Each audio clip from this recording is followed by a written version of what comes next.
Hello children, आज हम question number 6 of exercise 3.3 matrices का देखेंगे। So we have 2 parts in question number 6। Okay, तो फर्स्ट पार्ट मैं आपको करा रहा हूँ, second part is your homework. तो फर्स्ट पार्ट में क्या है हमारे पास, if A is equal to cos alpha sine alpha minus sine alpha and cos alpha, हमारे पास 2/2 की मैट्रिक्स है। Then verify that A transpose A dash of A is equal to I. मेरे को ए डैश इंटू ए इन दोनों का multiplication वो मेरे को किसके प्रूफ करना है, identity matrix. Okay, here I stand for identity matrix और ए का ऑर्डर क्या हमारे पास 2/2 का। तो जो हमारी आइडेंटिटी मैट्रिक्स है उसका ऑर्डर क्या होगा, 2/2 का होगा। नाउ नेक्स्ट कैसे करेंगे। सो क्वेश्चन नंबर 6 गिवन क्या हमारे पास, A is equal to cos alpha sine alpha minus sine alpha cos alpha. Okay, तो मेरे को क्या चाहिए, ए ट्रांसपोज निकाल दो पहले मैं इसका। ए ट्रांसपोज मैं निकाला ए डैश इज इक्वल टू, तो फर्स्ट रो फर्स्ट कॉलम में चेंज होएगी कॉस अल्फा साइन अल्फा, और सेकंड रो सेकंड कॉलम में चेंज हो गई। ओके, ना अब हम लेते हैं एलएचएस। एलएचएस में क्या, ए ट्रांसपोज इंटू ए। तो मैंने ए ट्रांसपोज की वैल्यू पुटअप की इंटू ए की वैल्यू पुटअप की। ओके, ना जब मैं कॉस इंटू कॉस, अब मैं मल्टीप्लीकेशन करूंगा, मल्टीप्लीकेशन मैट्रिसेस। तो cos into cos, cos square x plus minus sine x into minus sine x sine square x. Similarly cos x into sine x minus sine x into cos x, sine x into cos x यहाँ पर आ गया, and cos x into minus of sine x, तो minus plus minus minus हो गया है।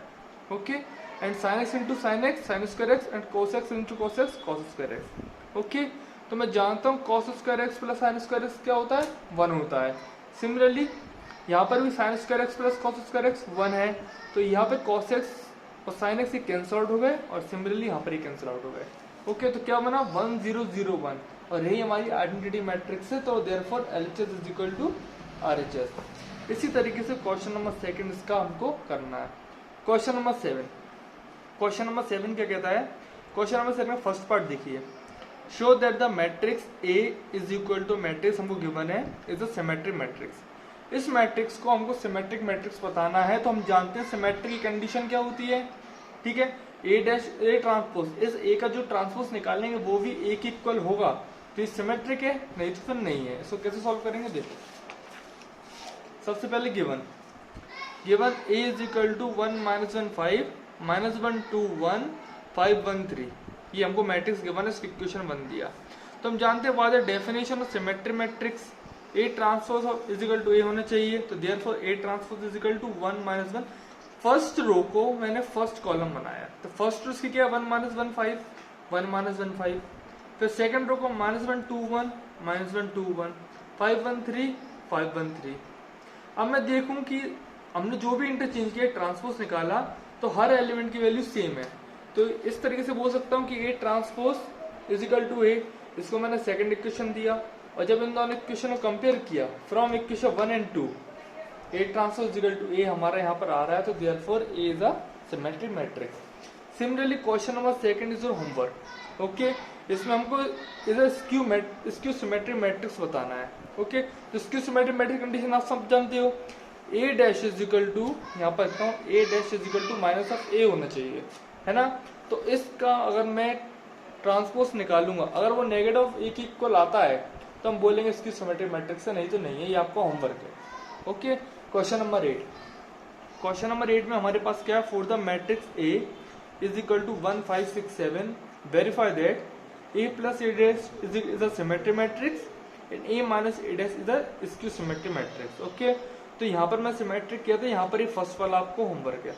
I am going with the second one में क्या है कि A minus A dash is a skew symmetric matrix हमको बताना है, ए माइनस ए डैश। तो हमारे पास ए गिवन है, ए इज इक्वल टू 1 5 6 7, तो हमको बताना क्या, ए माइनस ए डैश, तो let P is equal to A minus A dash. इसका मैंने पी निकाल लिया, वो इसको मैंने पी मान लिया। ठीक है, अब जब मैं P transpose is equal to minus P, वाला definition of skew symmetric matrix ये होता है, तो पहले क्या करूंगा, तो ए डैश निकालूंगा, इसका ए ट्रांसपोज निकालूंगा। तो फर्स्ट रो फर्स्ट कॉलम हमारे यहाँ बन गया 1 5 6 7। ठीक है, तो पी निकालूंगा, P is equal to A minus A dash, हमने यहाँ पर उसको सपोज किया था। ठीक है, इज इक्वल टू मैंने वैल्यू पुटअप की ए की और ये ए डैश की। ओके 1 माइनस 1 0 हो गया, 5 माइनस 6 माइनस 1 हो गया, 6 माइनस 5 1 हो गया एंड 7 माइनस 7 इज 0 हो गया। तो ये p हमारे यहाँ पर आ गया। ठीक है, अब मैंने इस p का क्या p हमको मिल गया। अब मैंने इसका माइनस निकाला नेगेटिव, तो मैंने नेगेटिव निकाला तो माइनस हर एलिमेंट से नेगेटिव का क्या होगा मल्टीप्लाई होगा। तो माइनस ऑफ 0 तो 0 ही होगा, माइनस 1 का 1 हो जाएगा और 1 का यहाँ पर माइनस 1 हो जाएगा। ये होगा हमारी इक्वेशन 1। नाउ नेक्स्ट अब मैं p डैश निकालूंगा।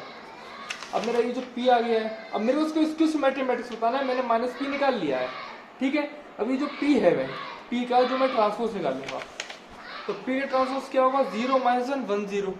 ठीक है, अब मैं देखना इक्वेशन सेकंड मैंने इसको दिया, तो from equation first and second मैं ये बोल रहा हूँ जो p डैश है वो किसके इक्वल है, माइनस ऑफ p के इक्वल है। ठीक है, तो from first and second p dash is equal to negative p, या फिर इस तरीके से लिखूं a माइनस a डैश का whole transpose is equal to minus of a minus a transpose. ठीक है, तो ये बोल सकता हूँ कि therefore a minus a dash is इसकी सिमेट्री मैट्रिक्स। ओके, इस तरीके से हमने क्वेश्चन नंबर 8 को सॉल्व किया। क्वेश्चन नंबर 8 का first part is your homework. Next video में I will come with the question number 9। Okay, so that's all for today. Thank you so much.